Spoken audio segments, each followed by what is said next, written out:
নীলফামারীর ডোমারে বাংলাদেশ ছাত্র জমিয়ত ডোমার উপজেলা শাখা কর্তৃক আয়োজিত মাহে রমজানের তাৎপর্য শীর্ষক আলোচনা সভা ও ইফতার মাহফিল অনুষ্ঠিত হয়েছে।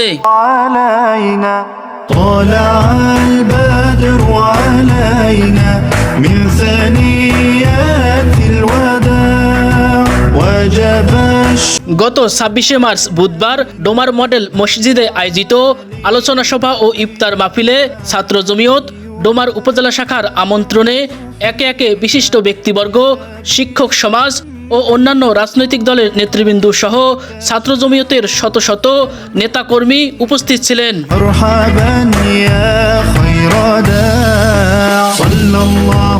এদিন ছাত্র জমিয়ত ডোমার উপজেলা শাখার সভাপতি জনাব মোহাম্মদ মুনাওয়ার হুসাইনের সভাপতিত্বে প্রধান আলোচক হিসেবে উপস্থিত ছিলেন ছাত্র জমিয়ত নীলফামারী জেলা শাখার সভাপতি জনাব মোহাম্মদ রিয়াজুল ইসলাম রাজু রুহানি।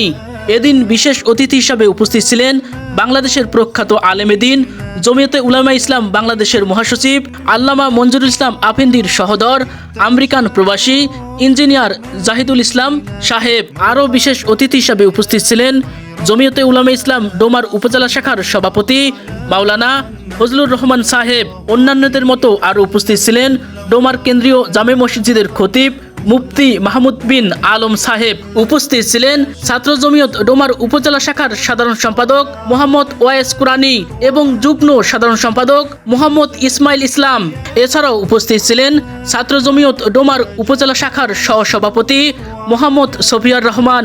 আরও উপস্থিত ছিলেন ছাত্র জমিয়ত ডোমার উপজেলা শাখার সাংগঠনিক সম্পাদক মিজানুর রহমান।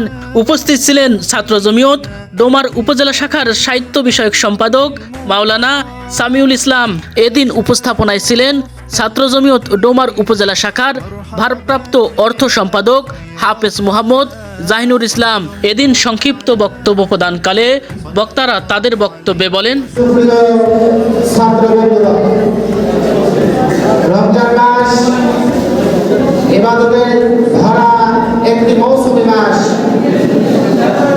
যেই মাসের মধ্যে আল্লাহ পাক রব্বুল আলামিন রহমত রাখছেন, বরকত রাখছেন, মাগফিরাত রাখছেন। আবার এই মাসের মধ্যে আল্লাহ তাআলা লাইলাতুল কদর নামে একটি মহিমান্বিত রাত রেখেছেন। আজকে যারা ছাত্র জমিয়ত মূলত যারা ছাত্র সমাজ তাদের প্রতিনিধিত্ব করে, আর ছাত্র জমিয়ত এটা মূল জমিয়তে উলামা ইসলাম বাংলাদেশের একটা ছাত্র সংগঠন, সহযোগী সংগঠন। তো ছাত্র জমিয়তের মধ্যে যারা আছে অধিকাংশগুলোই যুবক। তো যুবক যারা আছে, যুবকদের মাধ্যমে ইসলামের বেশি খেদমত হয়েছে। রাসূল কারীম সাল্লাল্লাহু আলাইহি ওয়াসাল্লাম বলেন, যুবকেরাই আমার অন্যতম সহযোগী, যুবকেরাই আমার বেশি সহযোগিতা করছে। ইসলামের ইতিহাস যদি আমরা খুঁজি, তালাশ করি, তাহলে দেখা যাবে যুগে যুগে যুবকরাই ইসলামকে শক্তিশালী করছে। ছাত্র জমিয়ত বাংলাদেশ প্রতিষ্ঠাতা হয় 1992 সালে 24শে জানুয়ারি। ওলামায়ে কেরাম এবং মুরব্বিরা যখন দেখলেন ছাত্র জনতা তাদের রাজনৈতিক নামে যে কুকর্ম করতেছে, ছাত্র জনতার সামনে এমন এক সময় উপবিষ্ট হইল যেমন তারা ছিন্ন ভিন্ন হইতেছে, রাজনীতিক নিয়ে ছিনিমিনি খেলতেছে। এই সময় দূর সময় ছাত্র জমিয়ত বাংলাদেশ 1992 সালে 24শে জানুয়ারি প্রতিষ্ঠাতা লাভ করেন। সেই ধারাবাহিকতায় আজ এই ডোমারের বুকে ছাত্র জমিয়ত সেই 10-15 বছর থেকে আমাদের সাথী ভাইয়েরা, আমাদের বড়রা কাজ করে যাচ্ছে। তাদের ধারাবাহিকতায় আমরা আজ তাদের কাজগুলো করে যাচ্ছি। যেই সময় ভারত, বাংলাদেশ, পাকিস্তান একত্রিত ছিল, যেই সময় ব্রিটিশরা দেশ 250 বছর শাসন করেছিল এবং ওলামায়ে কেরামদের উপর যে জুলুম নির্যাতন করেছিল, যেই সময় ব্রিটিশরা জানতো যে এলাকায় যে আলেম ওলামা বেড়েছে, তারা একত্রিত হয়ে ওলামায়ে কেরামদের উপর যে জুলুম নির্যাতন করেছিল এবং আলেম ওলামাদের উপর যে নির্যাতন করেছিল, তাদেরকে মেরে রক্তাক্ত করে তাদের রাস্তার গাছের মধ্যে এইভাবে ঝুলে ঝুলিয়ে রাখা হয়েছিল এবং এই ব্রিটিশরা তারা এমন জুলুম নির্যাতন করেছিল, তারা চেয়েছিল যে ভারত বাংলাদেশ পাকিস্তানের মধ্যে তারা ইহুদি রাষ্ট্রদের একটা ভালো আস্থানা তৈরি করবে। ঠিক সেই সময় ভারত দেওবন্দের মুফতি মাহমুদ হাসান দেওবন্দি রহমাহুল্লাহ, হুসাইন আহমদ মাদানী রহমাহুল্লাহ এবং শাহ ওলিউল্লাহ এরকম আরো আমাদের অনেক আকাবির আসলাফ যারা ছিলেন, তারা এই ব্রিটিশ খেদাও আন্দোলনে যোগ দিয়ে নেতৃত্ব দিয়ে যেই সময় সাধারণ আন্দোলনকারীদেরকে একত্রিত করে তারা ব্রিটিশ খেদাও আন্দোলনে যোগ দিয়ে ভারত পাকিস্তান বাংলাদেশ থেকে ব্রিটিশদেরকে তাড়িয়ে দিয়েছিলেন। এই জন্য সেই সময় ছিল জমিয়ে করার হিত, কারণ সেই সময় বাংলাদেশ পাকিস্তান আল্লাহ তাআলা আমাদেরকে আল্লাহর জমিনে আল্লাহর নিজাম বাস্তবায়ন করার জন্য ছাত্র জমিয়তের পদতলে কাজ করার তৌফিক দান করুন। সকলে বলুন আমিন।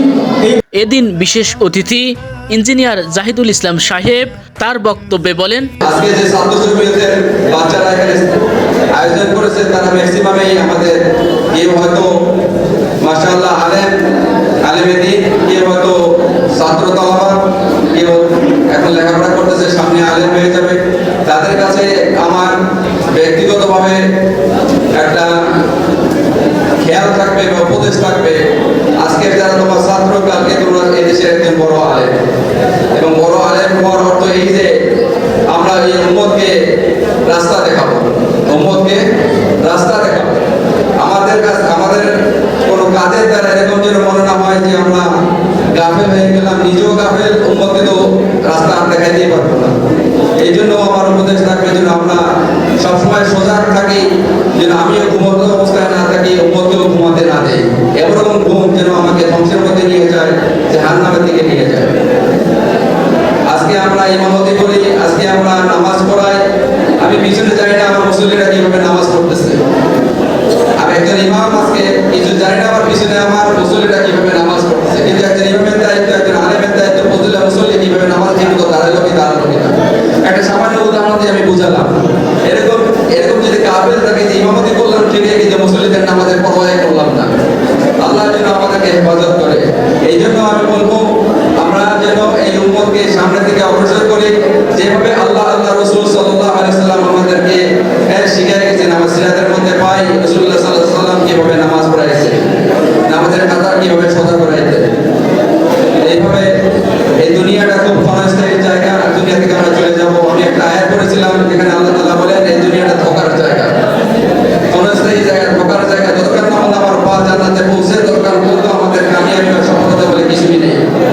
রাসূল সাল্লাল্লাহু আলাইহি ওয়াসাল্লাম একসময় সাহাবাদেরকে নিয়ে হাঁটতেছিলেন, হাঁটতে হাঁটতে একসময় সাহাবাদেরকে উদ্দেশ্য করে বললেন, এই দেখো একটা বস্তু এখানে, একটা জন্তু এখানে মরে আছে, এই জন্তুটাকে তোমরা কিনবা?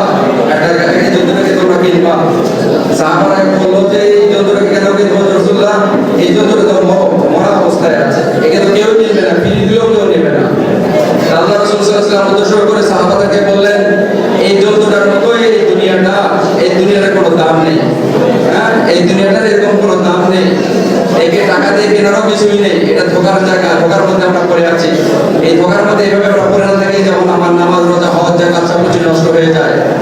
আমার আকুল বিনতি থাকবে, অনুরোধ থাকবে সকলের জন্য আমরা এইভাবে দিন মানে চলি, যখন যে দিন দ্বারা আল্লাহ এবং আল্লাহ রাসূল সাল্লাল্লাহু আলাইহি ওয়াসাল্লাম আমার উপর রাজি খুশি হয়ে যায়। ইনশাআল্লাহ আমরা চেষ্টা করবো তো ইনশাআল্লাহ। প্রাপ্ত তথ্য থেকে জানা যায়, বাংলাদেশে ইসলামী শাসন প্রতিষ্ঠা এবং ইসলামী সমাজ বিনির্মাণে কাজ করে যাচ্ছে বাংলাদেশ জমিয়তে উলামা ইসলাম ও এর ছাত্র সংগঠন ছাত্র জমিয়ত বাংলাদেশ। Anwar Hossain, village TV 96।